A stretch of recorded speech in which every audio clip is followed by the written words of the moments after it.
E aí galera, beleza? Aqui quem fala é o professor Peter. Nossa aula de hoje é sobre gases. Mas antes de começarmos nossa aula, inscreva-se no canal Paradoxo da Física e dê um like lá nesse vídeo.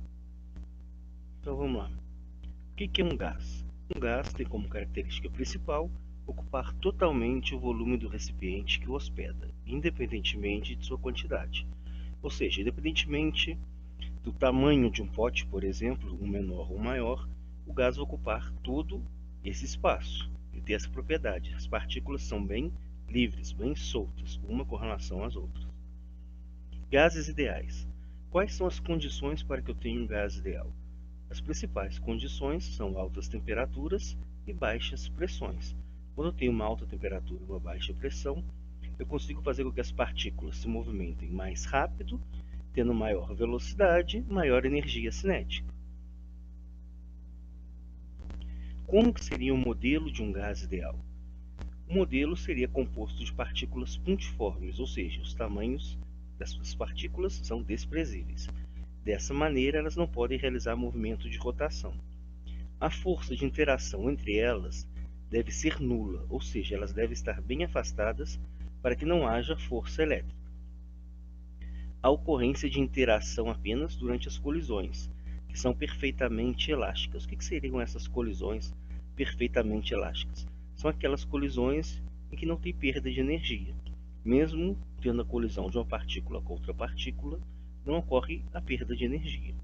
E após essa colisão entre as duas partículas, não há perda de energia na forma de calor. Lei dos gases ideais. Como que funciona essa lei dos gases ideais?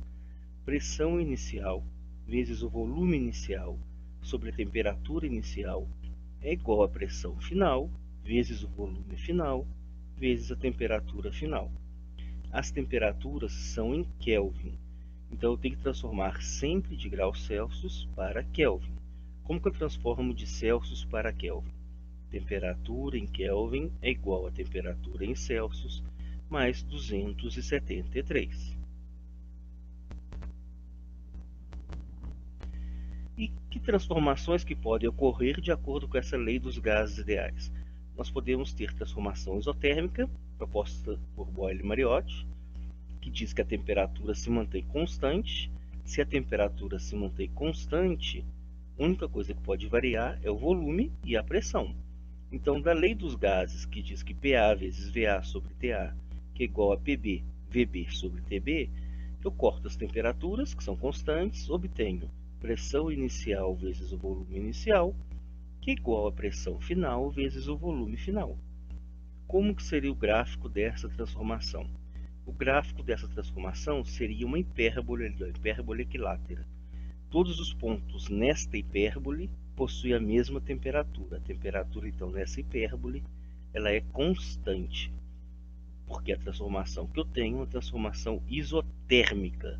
Térmica, temperatura constante. Temos também a lei de Queiro-Sacks, que é sobre a transformação isobárica. Pressão se mantém constante. Se a pressão se mantém constante, o volume e a temperatura sofrem variação. Então, antes eu tinha pela lei dos gases que pressão inicial vezes o volume inicial sobre a temperatura inicial era igual à pressão final vezes o volume final sobre a temperatura final. Como a pressão é constante, eu posso cortar tanto PA quanto PB. Sobra volume inicial sobre temperatura inicial, que é igual ao volume final sobre a temperatura final. Lembrando, de novo, temperatura em Kelvin. Como que seria o gráfico do volume pela temperatura? Seria uma função do primeiro grau, uma função linear. Aumentando a temperatura, o volume aumenta na mesma proporção.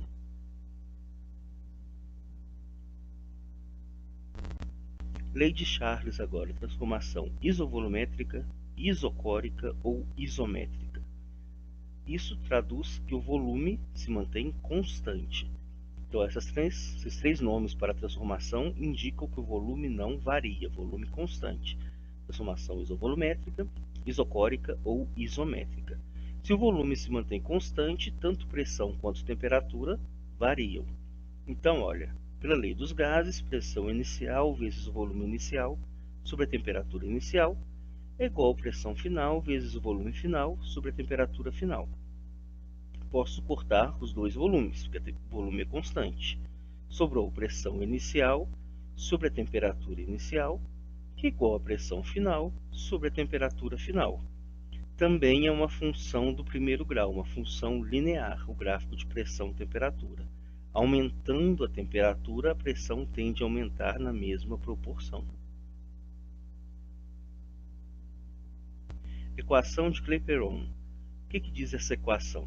Essa equação diz que a pressão vezes o volume é igual ao número de mols vezes a constante universal dos gases vezes a temperatura.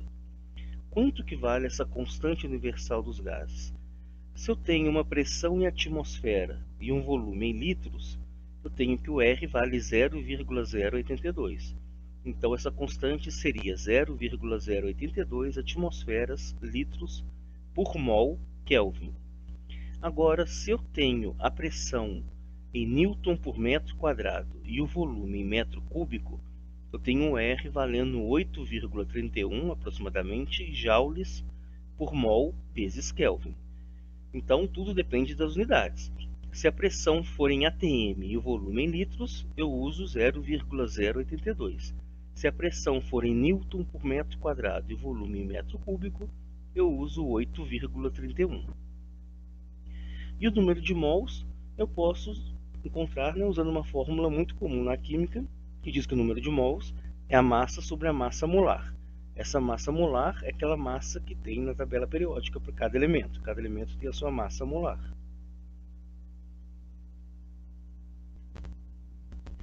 Outra maneira de encontrar pressão é também usando uma fórmula que possui tanto volume quanto velocidade.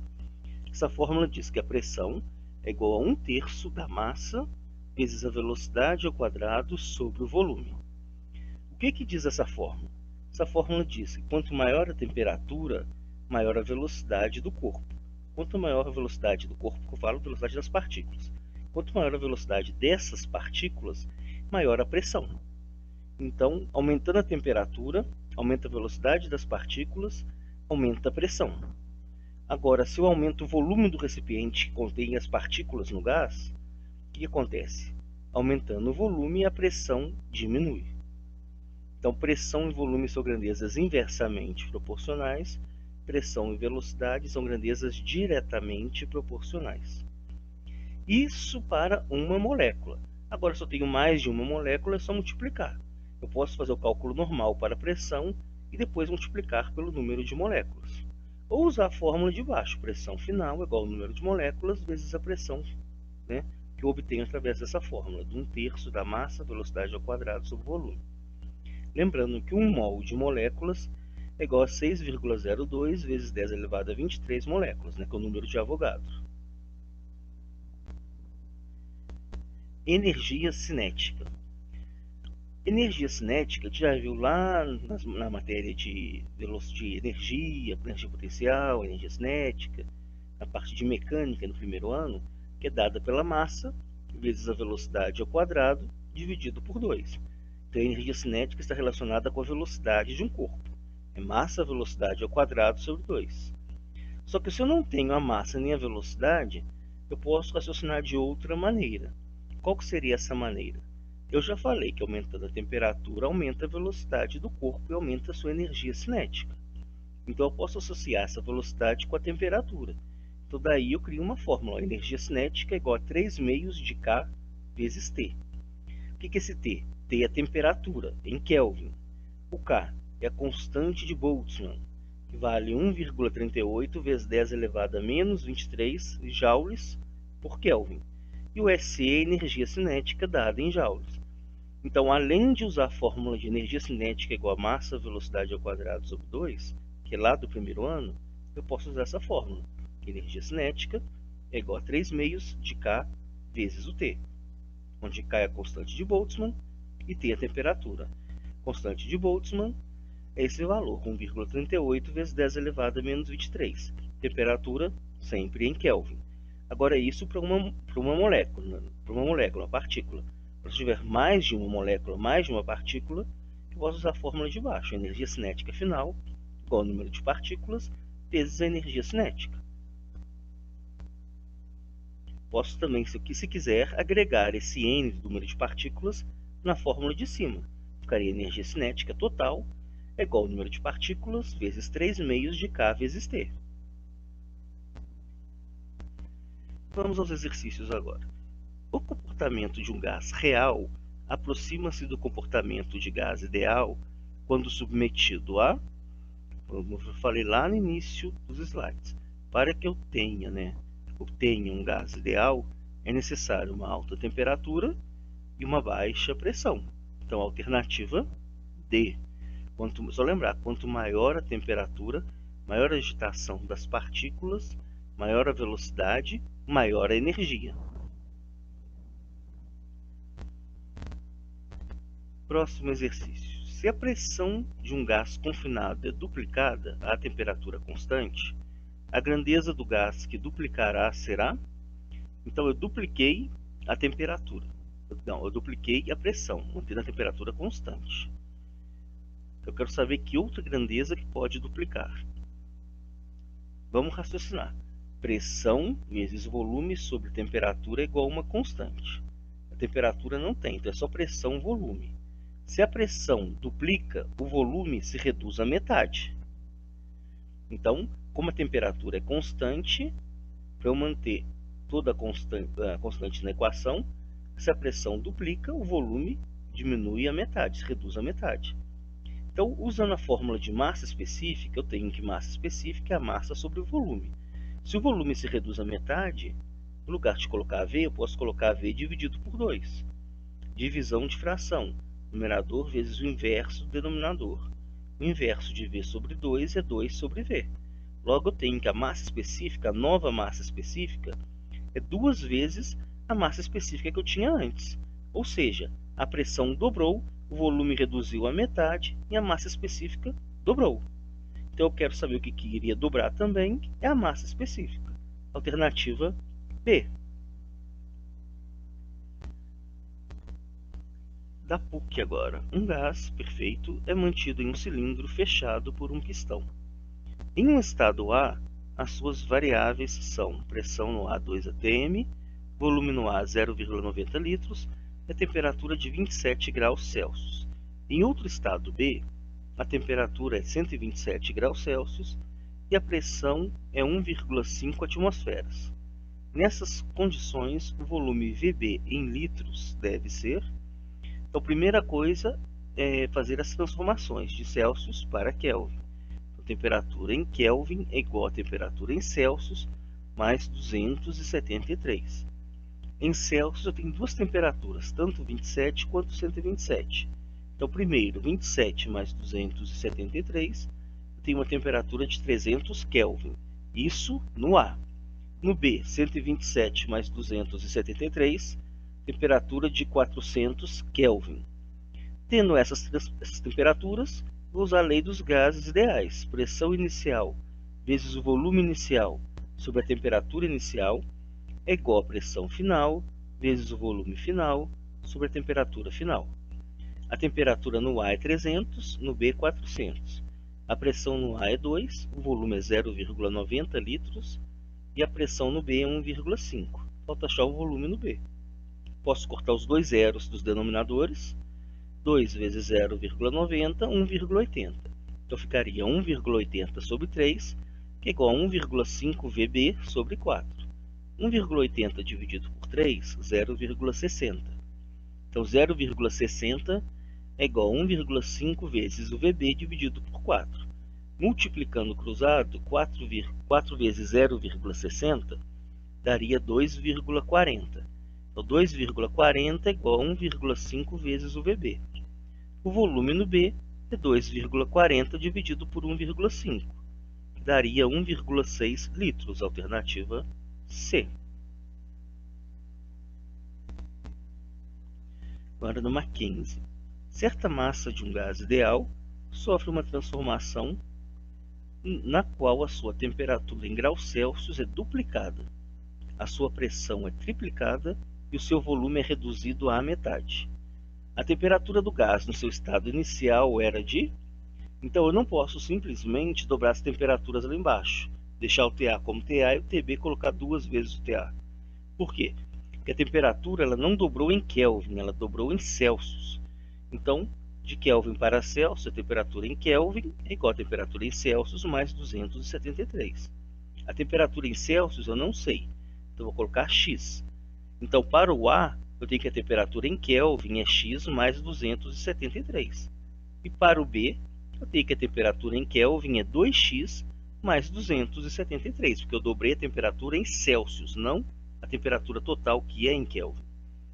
Então fica PA vezes VA sobre a temperatura no A, que é x mais 273, que é igual ao PB, que é 3 vezes o PA, né? Sua pressão foi triplicada, vezes o volume do B, que é o volume do A dividido por 2, porque o volume final foi reduzido à metade, sobre a temperatura do B, que é 2x mais 273.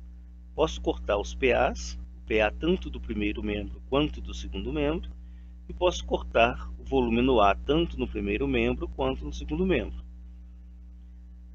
O que ficou? Multiplicando cruzado, ficou 3x, né? 3 vezes x, 3x, mais 3 vezes 273, 819, sobre 2, porque ali embaixo do VA tinha um 2, né? Então tudo isso aí fica sobre 2, que é igual a 2x mais 273. Posso multiplicar cruzado de novo. Então 3x mais 819 é igual a 2 vezes 2x, que é 4x, mais 2 vezes 273, que é 546. Passo 4x para o primeiro membro e 819 para o segundo. Então fica 3x menos 4x, que é igual a 546, menos 819. Menos x é igual a menos 273, x é igual a 273. No estado inicial, eu tenho que a temperatura em Kelvin é igual a temperatura em Celsius mais 273. Temperatura em Celsius eu encontrei 273. É 273 mais 273.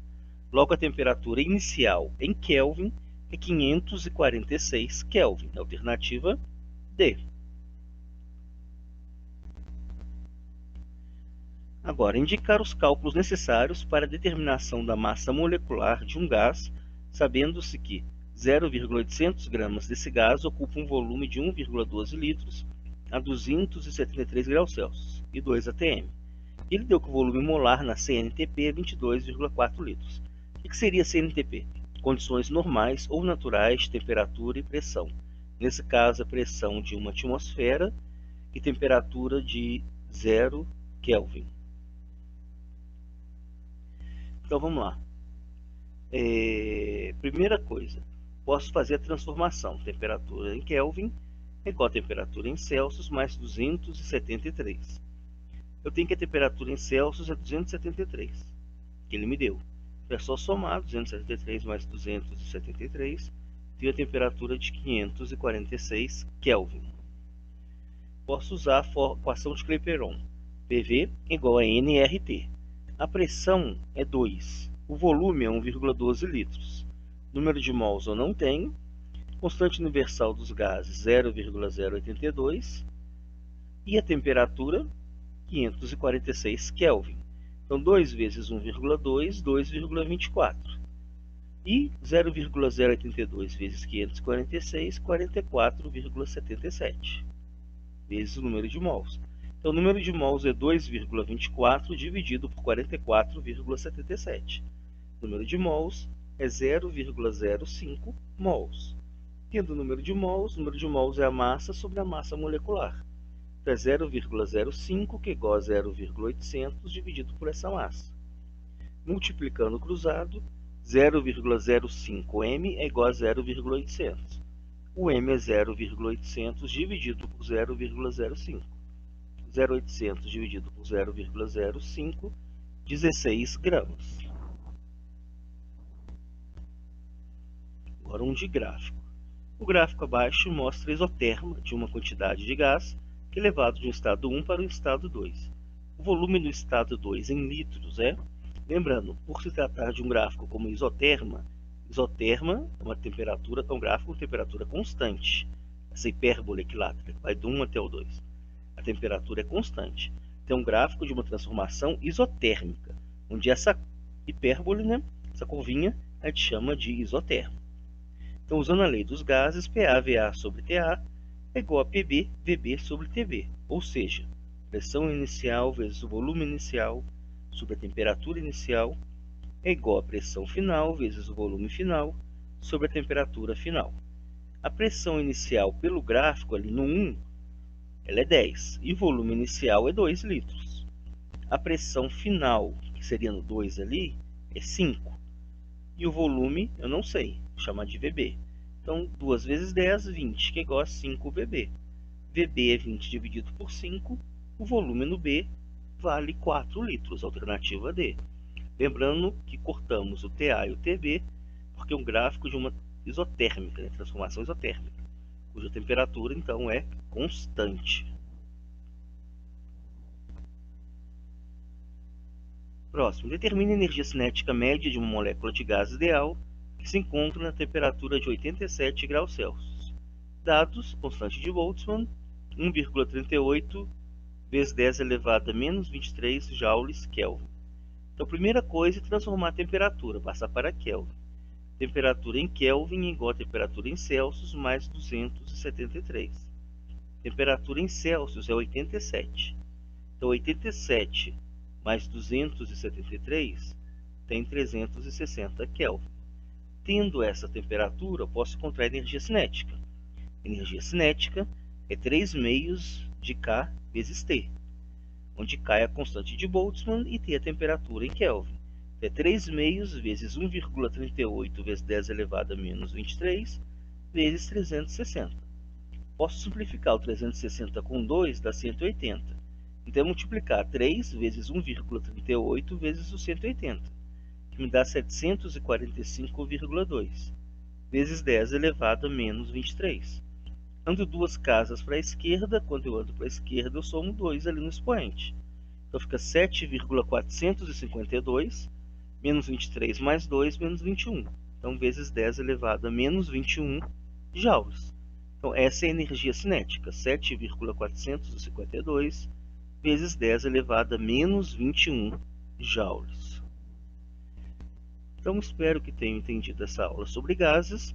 Dúvidas, revejam a aula de novo. Quem gostou, inscreva-se no canal, dê um like nesse vídeo e até a nossa próxima aula.